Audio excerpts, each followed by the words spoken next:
হাজার বছর ধরে আমি পথ হাঁটিতেছি পৃথিবীর পথে। সিংহল সমুদ্র থেকে নিশীথের অন্ধকারে মালয় সাগরে। অনেক ঘুরেছি আমি বিম্বিসার অশোকের ধূসর জগতে। সেখানে ছিলাম আমি আরো দূর অন্ধকারে বিদর্ভ নগরে। আমি ক্লান্ত প্রাণ এক, চারিদিকে জীবনের সমুদ্র সফেন। আমারে দুদণ্ড শান্তি দিয়াছিল নাটোরের বনলতা সেন। চুল তার কবেকার অন্ধকার বিদিশার নিশা, মুখ তার শ্রাবস্তির কারুকার্য। অতি দূর সমুদ্রের পর হাল ভেঙে যে নাবিক হারিয়েছে দিশা। সবুজ ঘাসের দেশ যখন সে চোখে দেখে দারুচিনির দ্বীপের ভিতর, তেমনি দেখেছি তারে অন্ধকারে। বলেছে সে, এতদিন কোথায় ছিলেন? পাখির নীড়ের মতো চোখ তুলে নাটোরের বনলতা সেন। সমস্ত দিনের শেষে শিশিরের শব্দের মতন সন্ধে আসে, ডানার রৌদ্রের গন্ধ মুছে ফেলে চিল। পৃথিবীর সব রং নিভে গেলে পাণ্ডুলিপি করে আয়োজন। তখন গল্পের তরে জোনাকির রং ঝিলিমিলি। সব পাখি ঘরে আসে, সব নদী ফুরায় এ জীবনের সব লেনদেন। থাকে শুধু অন্ধকার, মুখোমুখি বসিবার বনলতা সেন।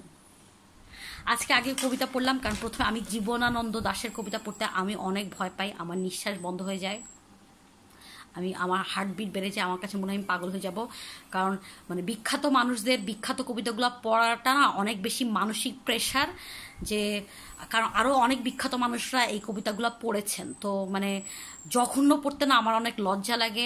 আমি অনেক হতাশ হয়ে যাই, আমার ইচ্ছা করে নিজেকে মেরে ফেলি। তো এই জন্য আজকে কবিতাটা দিয়ে শুরু করলাম। আজকে যে প্রিয় কবিতাটা, আমার যে ধাড়ি বন্ধুর প্রিয় কবিতাটা পড়লাম, তার নাম হচ্ছে রিপন চৌধুরী। ভাই, আপনাকে ভাই ডাকবো না কি ডাকবো আমি বুঝতেছি না, কারণ আপনি একটু বিষণ্ণ টাইপের, একটু কথাবার্তা কম বলেন, একটু গম্ভীর টাইপের মানুষ। এই জন্য খুব একটা আপনার সাথে কথাবার্তা বলতে চাইলেও আসলে কখনো হয় না। আর আপনাদের তিনজনকে, আপনি, জিলানি আর অর্ণব আর জিলানি তো আমার দুইটা বাচ্চা। তো ওই দুইটা বাচ্চাকে সাথে আমার সখ্যতা একটু বেশি, আপনার সাথে সখ্যতাটার জায়গাটা হয়তো একটু কম, অত বেশি এত কথাটা হয় না। যেহেতু ওরা ছোট দেখে হয়তো ওদের সঙ্গে ওই জায়গাটা আমি তাড়াতাড়ি অর্জন করে ফেলেছি, ওই বন্ধুত্বের জায়গাটা বা ওই সখ্যতার জায়গাটা। আপনি একটু ধাড়ি দেখে হয়তো এখন একটু ডিস্টেন্স মেনটেন করা হয়। তো আপনাদের তিনজনকে নিয়ে, কারণ যেহেতু এটা আপনারা তিনজন মিলে একসাথে করেন, আপনাদের তিনজনকে আমি খুবই ভালোবাসি, খুবই পছন্দ করি। কারণ হচ্ছে যে আমার বড় ভাইদেরকে বা সিনিয়রদেরকে আমি এই কাজগুলো করতে দেখেছি, কিন্তু আমার হাঁটুর বয়সী ছোট বাচ্চারা যে এই কাজটা করতে পারে এটা আসলে আমার জানা ছিল না। এবং তোমরা তিনজন যেটা করেছো এর জন্যে তোমাদের আমি যেদিন তোমাদের ওই কাজটা দেখেছি, আমি সেদিন তোমাদের তিনজনের জন্য পাগল হয়ে গেছি। কাজটা হচ্ছে যে আমার দুইটা বাচ্চা অর্ণব আর জিলানি, আর এই ধাড়ি বন্ধুটা চৌধুরী সাহেবের ছেলে রিপন চৌধুরী, এরা তিনজন মিলে এরা তিনজন এত এনার্জেটিক, এত স্পন্টেনিয়াস, আর ওদের এত কিউরিসিটি, পৃথিবীর সব কিছু জানার প্রতি ওদের কিউরিসিটি, যে আমাদের মানুষকে জানার আগ্রহ, এই সমাজ সংসার, নানা ধরনের শিল্প, নানা ধরনের দর্শন, রাজনীতি, এগুলো নিয়ে এরা প্রচুর পড়ে। এবং পড়াটা শুধু নিজের মধ্যে সীমাবদ্ধ রাখে না, এগুলো নিয়ে ওরা অন্যদের সাথে কথা বলে, অন্যের থটটাকে শুনে জানার চেষ্টা করে।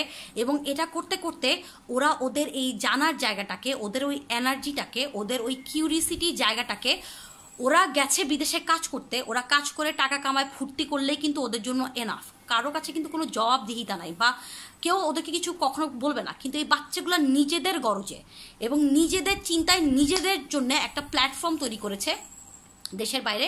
আমি দেশের নামটা উচিত হবে না মনে হয় আমার বলা, তো দেশটার নাম আমি না বলি। তো ওরা দেশের বাইরে থাকে, ওখানে ওরা কাজ করছে। ওখানে ওরা একটা লাইব্রেরি বানিয়েছে।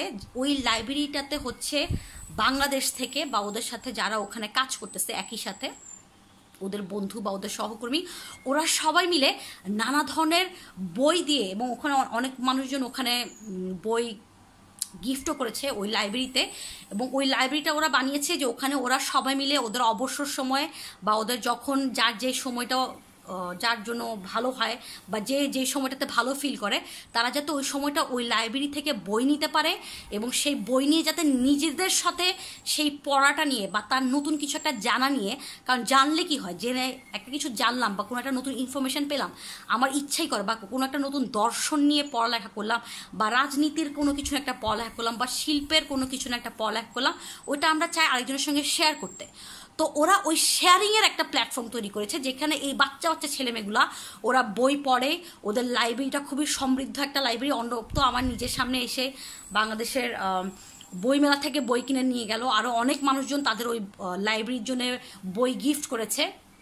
তো যথেষ্ট সমৃদ্ধ, কারণ আমি তো লিস্টগুলো দেখেছি কি কি বই ওদের আছে, অনেক সমৃদ্ধ, এবং দেশ বিদেশি বাংলায় বই আছে, ইংরেজিতে বই আছে, এবং ওরা ওরা গ্রুপ ধরে ওরা ওই বইগুলো পড়ে, ওগুলো নিয়ে তারা আলোচনা করে। ওদের একটা টিম আছে যারা সবাই মিলে এই কাজগুলো করে। এবং তার চেয়েও ভয়ঙ্কর হচ্ছে এই করোনার সময় তো আমি অর্ণবকেই দেখলাম যে ও একটা মাস্ক পরে, ওরা যেসব ডরমিটরিতে থাকে ও মাস্ক পরে, একটা অন্য কোনো কিছুই তো ওদের ওখানে অত নাই, ও তো আর অত ওই পিপিই নাকি সব বল টলে এগুলো তো পরেও যেতে পারবে না। ও জাস্ট হাতে একটা গ্লাভস আর মুখে একটা মাস্ক পরে, ওর যারা সহকর্মীরা বা অন্য দেশ থেকে কাজ করতে গেছে আরেকটা দেশে, হয়তো তাদের অতটা একটা ভালো অবস্থা না, ও ওদেরকে যে হেল্প করতেছে। জিলানিও হয়তো কাজ করছে, আমি যেহেতু অর্ণবের ভিডিওটা দেখেছি এই জন্য অর্ণবকে একটু বেশি মেনশন করে ফেললাম। তুই আমার মাইন্ড করিস না সোনা মানিক, কারণ তুই হয়তো না, তুইও করিস আমি জানি, কারণ তোরা তিনজন তো একটা বন্ডিং, তোরা তিনজন তো তিন পাগল, তিন বিটলা, তিন বদমাইশ, তিন শয়তান একসাথে। তো তোরা যা করিস না কেন কিছু না কিছুর মধ্যে তোদের তিনজনেরই কন্ট্রিবিউশন থাকে। সো অর্ণবের কথাটা বললাম দেখে আবার সেন্টি খায় যাইস না।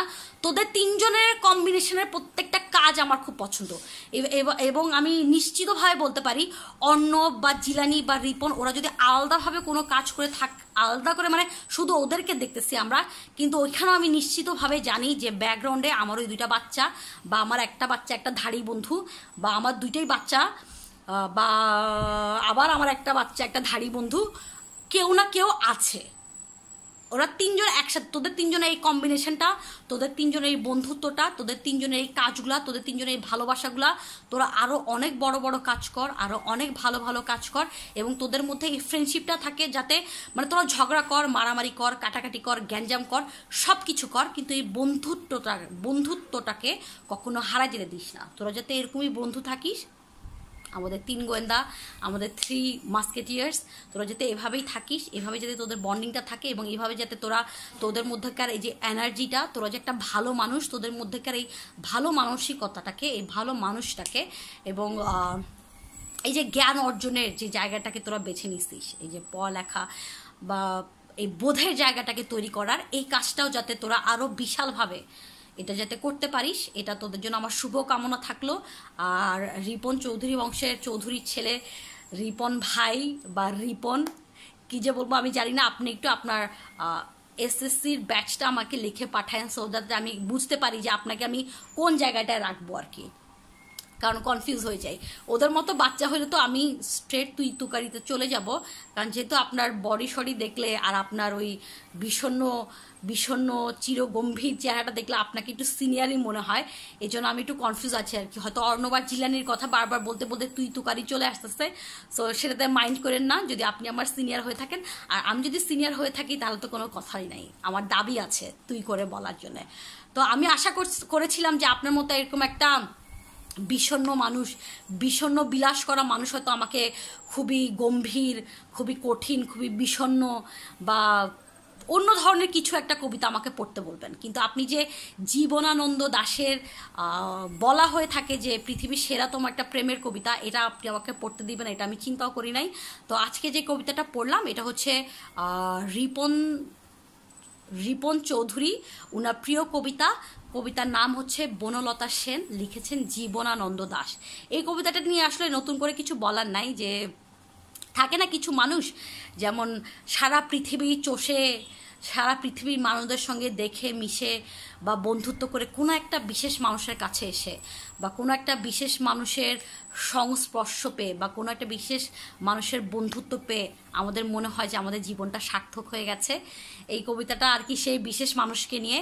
তো রিপন চৌধুরী, আমি আশা করব আপনাদের তিনজনের জন্য তো একটা আশা আছেই, আপনারা তিনজনের জন্যই, আর আপনাদের তিনজনকে আমি সবসময় একসাথে মানে এক এক তিনজন মিলে আপনারা একটা আত্মা আর কি। তো তিনজন মিলে এক আত্মা। আপনাদের তিনজনের জন্য আমার আশা থাকবে যে আপনাদের বন্ধুত্বটা তো থাকবেই থাকবে, যাতে থাকে ভবিষ্যতে, এবং আপনাদের কাজগুলো যাতে আরও বিশাল হয়, আরও বৃহৎ হয়, আরও অনেক সুন্দর হয়, আরও অনেক দারুণভাবে যাতে হয়। আর হচ্ছে আপনাদের তিনজনের জীবনে যাতে এমন একটা বনলতা সেন আসে যে পুরা পৃথিবীর সকল কাজকর্ম শেষে যার কাছে যে আপনারা একটু 2 মিনিটের শান্তি বোধ করবেন, ওই ভালোবাসার জায়গাটা বোধ করবেন। তো থ্যাংক ইউ, অনেক কথা বলে ফেলছি আজকে, হি thank you very much. Good night and tata, sleep tight সবাই। আমি জানি আমি আজকে কি কি কমেন্ট শুনবো, কবিতাটা খুব একটা ভালো হয় না সেটাও আমি জানি। বাই।